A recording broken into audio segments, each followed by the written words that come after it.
Welcome to Toffee TV. This is your comments for Everton 0, Liverpool 0.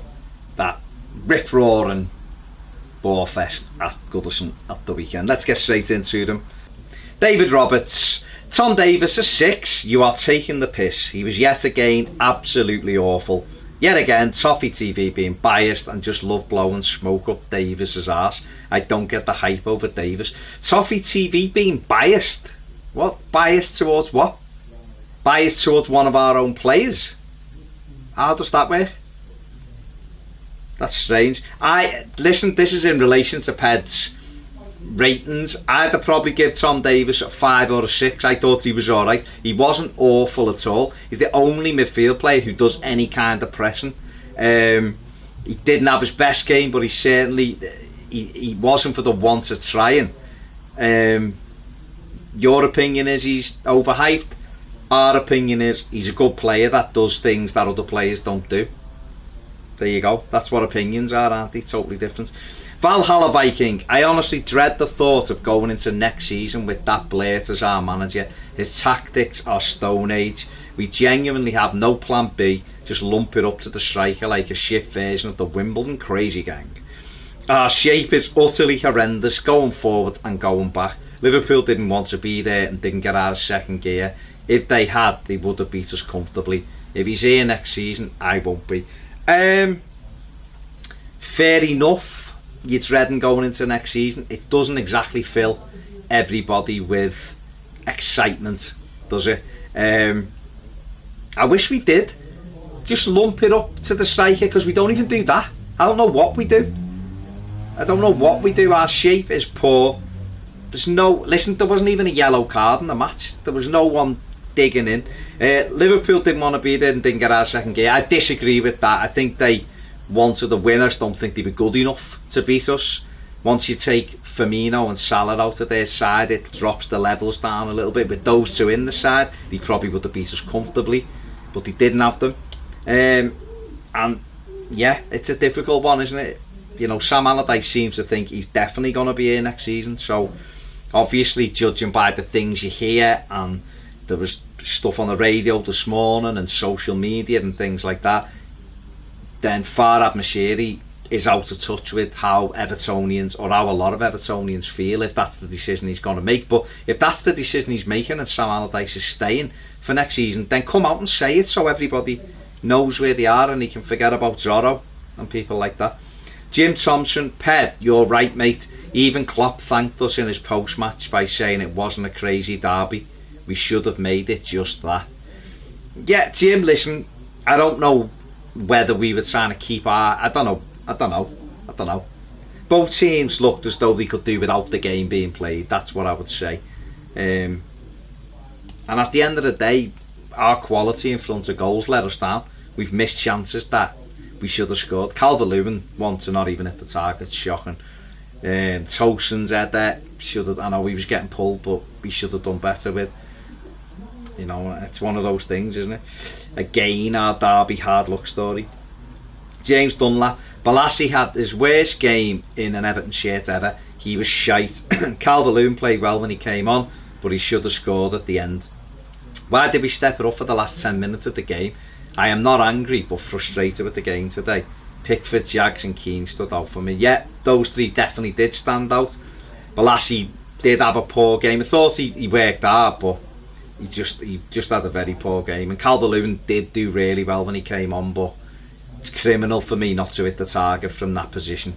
In that, you know, if the keeper saves, you've done your job, but to put it high wide, you know, it's really, really poor. We stepped it up for the last 10 minutes because we had a chance.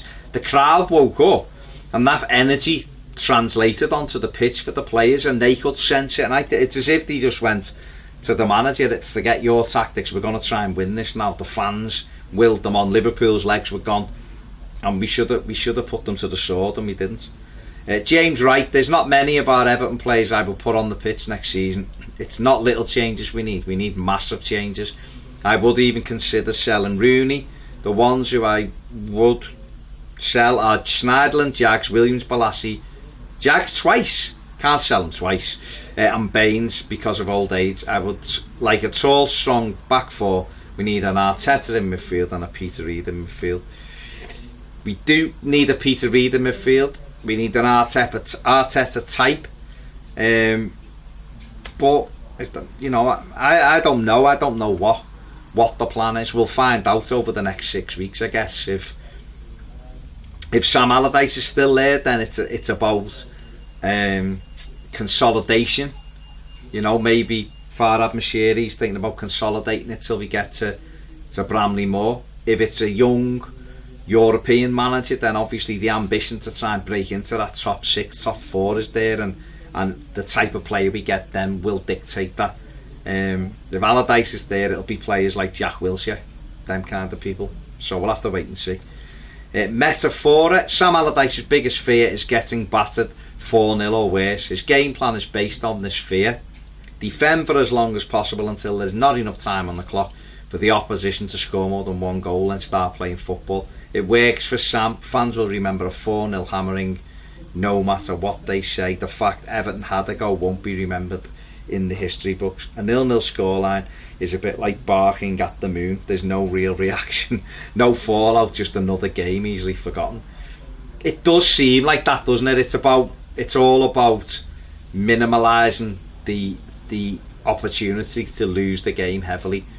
Listen, we were well beaten the week before, and maybe that was in his thinking. This game was a chance for us to beat Liverpool. They had a weakened side out, and we should have beat them. We could have beat them, we should have beat them. If we'd have been confident enough to go for the jugular earlier on, we probably would have beat them as well. But yeah, another game easily forgotten. Brian Markey, our best opportunity to beat the Red Shite for years, and we bottled it. Tosin, Coleman and Dominic Calvert-Lewin missing chances that have to be scored. Overall, the performance was shit and it was 2 points dropped. I was 10 the last time we beat them. It's a disgraceful run. Big changes need to happen in the summer. It is a disgraceful run. It's 17 games, and that should never ever happen against your rivals in a city. It shouldn't, because on any given day you should be able to beat each other. That's what a rivalry is about in a sport like football. There's too many of these pathetic runs bouncing around. Yeah, Tosin, Coleman and Calvert-Lewin all should have scored, and big changes do need to happen in the summer. Michael Cosgrove, Schneiderlin cannot play alongside Rooney. For fuck's sake, it's obvious. Garner and Benny on the bench. Oh, and forget where's Wally Bucks. Everton should bring out where's Klassen Bucks. I mean, really, where is he? Schneiderlin and Rooney aren't great together in midfield. The pair of them are slow. Schneiderlin played alright, I thought. Rooney didn't have a good game, but he'd have been better switching with Davis and being higher up the pitch for me if he was going to be on the pitch. Garner and Benny on the bench, yeah. And the Klassen thing is just really bizarre. Calling them an anomaly and saying, I ever play him and we lose, I'll get blamed. What kind of answer is that? Thomas Long, just getting fed up with this Everton team now. A bunch of misfits. The worst recruitment of players in football. Does Allardyce just do defence training, ending up with a back 6 with Walcott and Balassi? They have no idea what to do going forward. Got a manager who is happy with a 0-0 and it's not acceptable. Please get this season over with, and in the summer don't fuck about and be ruthless. Get rid of whoever doesn't want to play for the shirt. Can't disagree with any of that. Let's see what happens in the summer.